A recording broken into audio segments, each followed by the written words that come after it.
It's Ramsey Dewey over here in Shanghai, China. Welcome to another edition of Q&A with the Coach. Today, we have a question from, how do you say the screen name? Ampersand GGEZ or Z if you're not American. 3993. How do you remember a screen name like that? Man, that's like a crazy modern password where you have to enter a hieroglyphic and a character and 3 numbers and boy.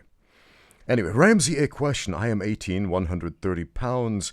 I want to hard spar with my friend who is also 130 pounds and 18 years old too. But of course, I want it to be safe. Well, hard sparring is not safe, so don't hard spar, problem solved. But there's more. So how hard is it to safely punch someone? Well, if you are punching somebody hard, it's not safe. It is that simple. We agreed to hit the head medium, but what about the body and the legs? Can I hit him there as hard as I want? Can I throw a 100% power punch or strike to his abdominals, and after some pain, will he be okay? I don't want any long-term injury like a broken rib. What about leg kicks? They seem safe. I replied to this question and asked our friend, why do you want to do hard sparring with your friend? He replied, for fun. We really want to fight like a real fight. I'm just worried about injury.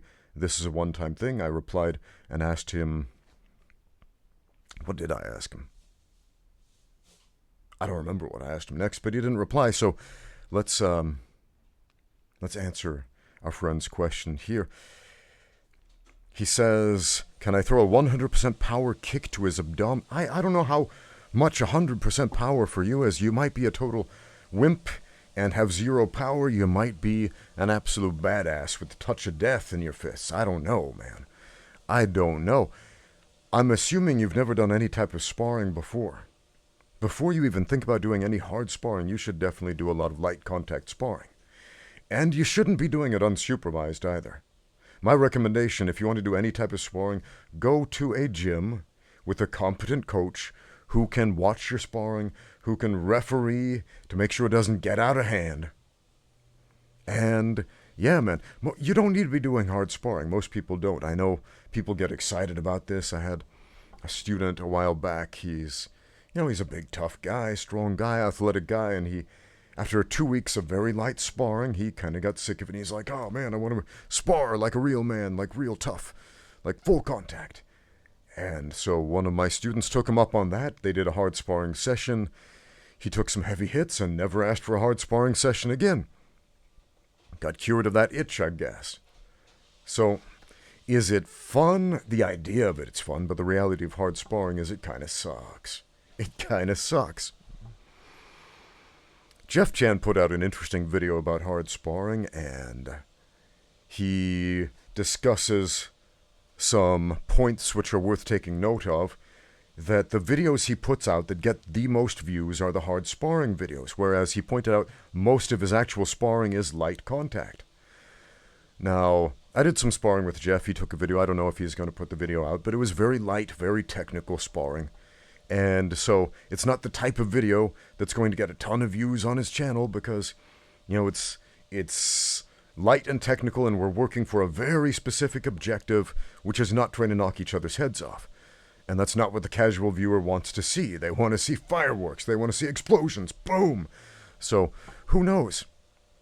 But I do hope that for the sake of people like yourself who are obsessed with the idea of hard sparring when you don't necessarily know what you're getting into, that he does put that out with some appropriate commentary, taking that as a teaching moment about controlled sparring. Look, how much damage can punches do? Well, they can do a lot. A single punch ended my career. Granted, my opponent had loaded wraps. That's a big problem. That's a big issue. But, man, damage to your head causes problems with some serious ramifications, man. My last fight left me partially blind. It left me with an actual hole in my head right there. Left me with memory loss, huge lapses in my memory. Whole chunks of my life I can't even remember. Relationships, people, names, just gone. Man, spooky stuff. Spooky stuff. I was watching episode 5 of the Ultimate Self-Defense Championship on the Martial Arts Journey channel. I'm in that one. Go check it out. And there's a segment where I'm in it, and we're doing the self-defense challenge, and I'm watching it, kind of reminiscing, like, to myself, oh yeah, I remember that part, And then all of a sudden, this part happens I had no memory of. Like, holy crap, I don't remember that happening at all. Like, I have no memory of that. That's new information to me. That's me on screen right there. But I don't remember that. Weird. That is spooky, man. That is some spooky stuff. So dude's taking pot shots at your head. Not a great idea. Not a great idea. This probably does not sound like a shining endorsement of combat sports. It's not. Most people don't need to fight. Most people don't need to do hard sparring. But if you insist, if I can't talk you out of it, then go to a gym with some competent instructors so that they can, at the very least, ref the match and make sure you don't kill each other. Can you hit each other in the body really hard without serious ramifications? Maybe. Maybe not. Again, I don't know if you got pillows for hands or if you got the touch of death in your fists. No idea. And apparently you don't either, so probably not. What's probably going to happen if this is your first time doing anything remotely like sparring is you're probably going to gas out in about 30 seconds. You're probably going to go crazy for about 30 seconds, and then you're going to wind down and grab each other in goofy front headlocks and tumble on the ground and hope for a face-saving exit. That's probably what's going to happen, because that's what happens in a lot of fights when people fight for the first time.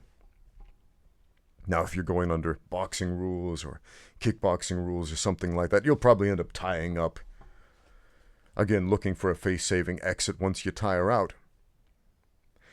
And so, what you need to worry about is not how hard should I go, but how do you improve as a fighter? How do you improve as a martial artist? Is your sparring helping you to get better? If not, then do something different. Does that make sense? I hope so. Thanks for the question. Thanks for watching. Now get out there and train.